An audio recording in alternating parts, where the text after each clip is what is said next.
Hello, my name is Benjamin Timothy Goby, and for my project, the BTG Interviews, today I'm interviewing David Gooderson. Hello. What are you known for, David? Sorry, what am I? What are you known for, mostly? Well, I mean, I think mostly for the work I've done on television, for Doctor Who, obviously, and I was a semi-regular in A Touch of Frost for over 20 years, so I've been in about 18 episodes of that, and a huge amount of other telly, and also a huge amount of radio. I've done over 400 broadcasts as an actor. A lot of stage work as well, of course, and I'm a writer. I'm a playwright, and you know, a couple of my plays have been in the West End. So I've done, you know, I'm sort of all rounder in a way.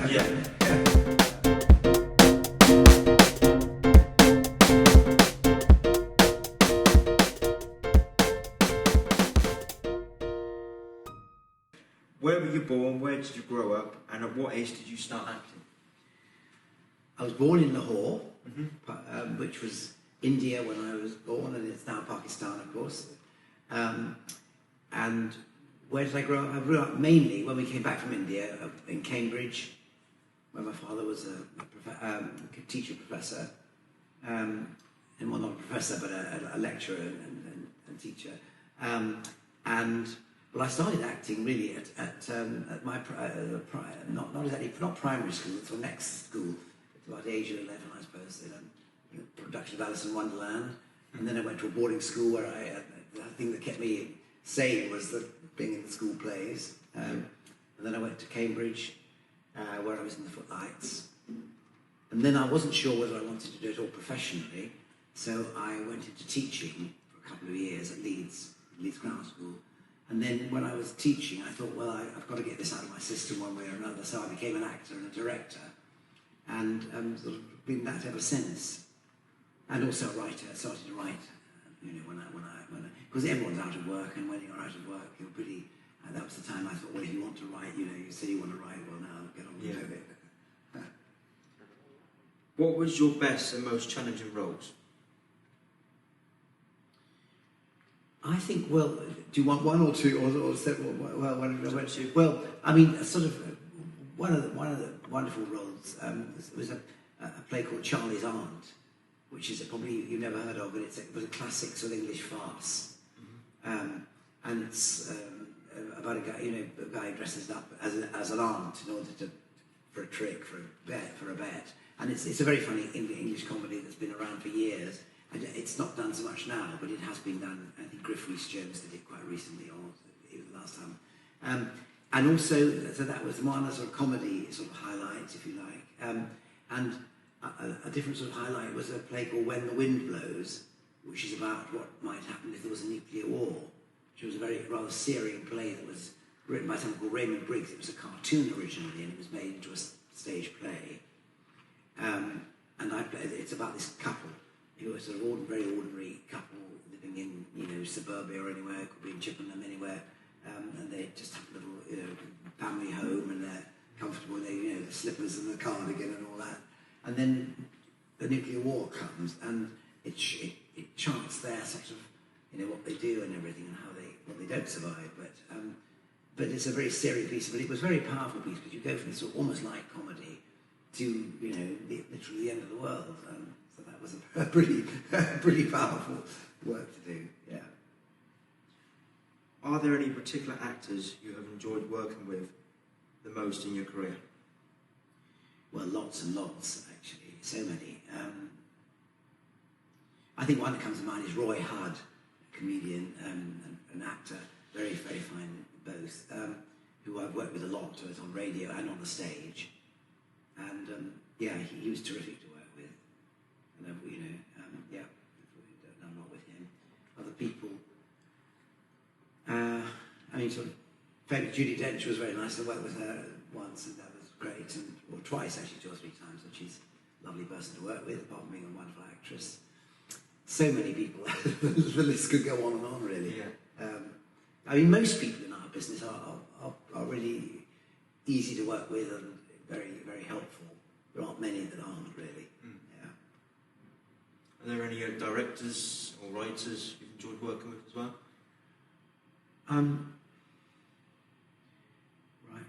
It's a big question. The directors, not many directors. I mean, the director of Doctor Who, actually, Ken Grieve, was one of the best, I think. I thought he directed our story, Destiny of Daleks, superbly, and I really enjoyed working with him. He was a brilliant television director, knew exactly what he wanted, but gave you the scope to do what you had to do. So he'd come to mind. Theatre directors, I'm not sure. Anyway, that gives you one answer. Someone called Sam Walters, I did a lot of work with him. He ran a place called the Orange Tree Theatre, a theatre in the Round in Richmond, and we did a huge amount of work there together. And he was a very good director in a completely different way. And I did a lot of plays for him. Loads of people, really. Now, understand me clearly. You will not deviate from your objective, no matter what the provocation. Let no opposition halt you. When you reach the Marvellan space vehicle, position yourselves around the ship as close as possible to the hull. The sacrifice you make will ensure total Dalek victory in the space war!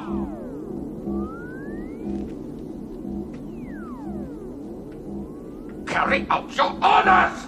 We obey!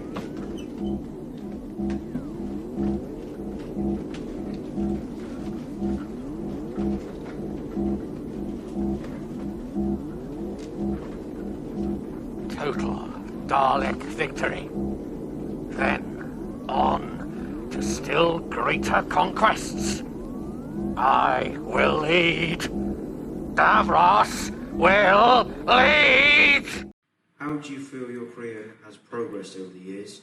And what would you like to do with your career in the future?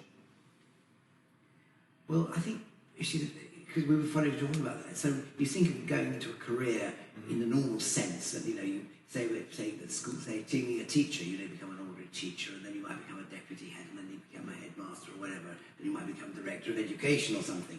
There's no such thing in acting, really, in our business. The only thing is that you can play either bigger parts or they're in more successful, venues, as it were. But so I don't think there is a progression, really. I mean, the most important thing from everybody's point of view in our business is to keep working. Yeah, because you can have the most wonderful success, and then it doesn't lead to anything else, and then you're out of work for a year.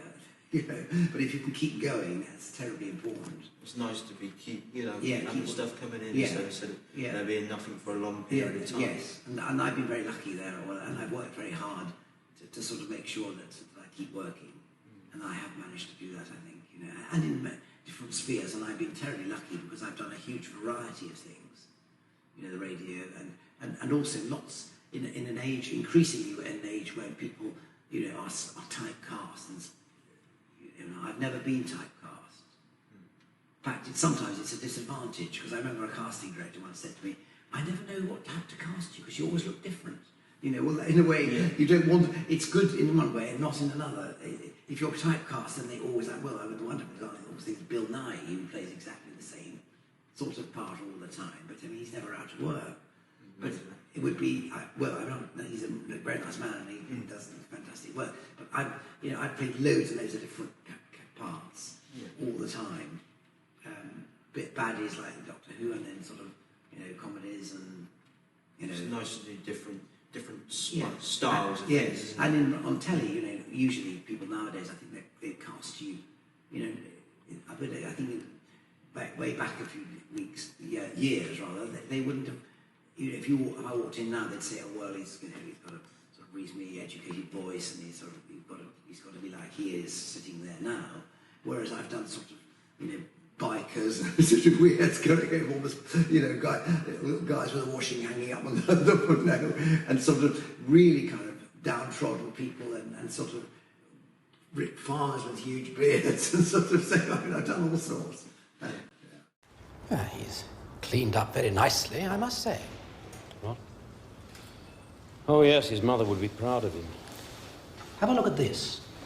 Now, this wasn't broken or chewed off by animals. It was deliberately hacked off with something like an axe. Before or after death? Well, this I can only surmise, but I'd hazard shortly after death, before serious decomposition took place. My guess is that the arm was severed in order to remove the chain. Yeah, but it was still on the arm. Well, we must suppose that whoever chopped it chopped too high up and wouldn't have been able to slide the wristband over the severed end. The victim was probably fleshy, a little fat. Try dragging your wristwatch up your arm. You'll find it gets stuck halfway. Yes, but why cut off the arm to remove a locked and empty box? You're the detective, not I. Which is why I'm surprised you haven't commented on the best bit. Good God. And this is the perpetrator. A pistol bullet. We found it inside the skull with all the dirt. Anything else, I shall of course advise you. How's Chief Inspector Allen, by the way? I was very sorry to hear of his illness. Not half as sorry as I am. Finally, do you have any advice for either myself or anyone that wants to go into acting? Go into acting, especially, but yes. Anything really, anything to do with the acting industry, film industry. Sorry. Well, I think to get as much experience as you can before you go into it, if you see what I mean. I mean, at a sort of local school or amateur level or whatever, so that you, when so that you've got a lot under your belt before you start, really. And I don't know, I mean, I suppose another thing is that you have to have a second string. I think nowadays it's very rarely a full-time job really for anybody. I have a job myself in the week, which is working in a cafe, and then at the weekends or in the holidays, I like to go to Comic Cons or go through agencies and arrange interviews and into actors for me to get the experience for what I want to do in the future, which is acting and directing. Yes. So this is something that I do to help me get the experience. Well, that's very good. I think you're doing the right thing. Yes. And do you want? I mean, are you particularly an actor or a director? Or? I more want to go into directing because of the schooling I had. I can get my words quite rolled up and stuff. So I think the acting is something I want to do, but it's not on the top of my list. Directing is something I really want to do, because when I was at secondary school, I used to do play after play after play after play. And I was one of them kids that would walk past the office, either dressed up as Sherlock Holmes, and I'd have my head teacher, Mr. Clark, shouting at me, "Get back to class, get back to class." Even when they had governors in the room with him, he'd still get cross. And I'd be round school and I'd just pick up like a site member of staff or a cleaner and say, "Oh, come over here, I need you to film this." And I'd just get them to film this random play, like me and my therapist teacher, Otto, we used to do this silent TV, like Charlie Chaplin, but like an uncle and his nephew. And then another one, I used to get the two site staff and stuff to play villains and all that. So, acting is something I enjoyed doing, but the thing that boarding school is I wasn't so involved in the acting. I was involved in ordering everybody around and what to do and stuff. So that's why I want to go into directing the most. Well, I think that sounds good, because you're obviously a good organiser, it sounds like, and in a way that's the, I mean, the acting is you do, you're doing the one character, but you're looking at the whole picture if you're a director. I mean, I've done some directing myself, and it's very enjoyable, because you are running, and you are running it, and you're not waiting for other people to do things. You are getting it, and you're the kind of, have the imagination and getting everyone together. And if you like people and can sort of work with people well, I think that's a very good thing to do. Yeah, I think you're doing exactly the right thing. Thank you very much for your time today, David. Nice to talk to you.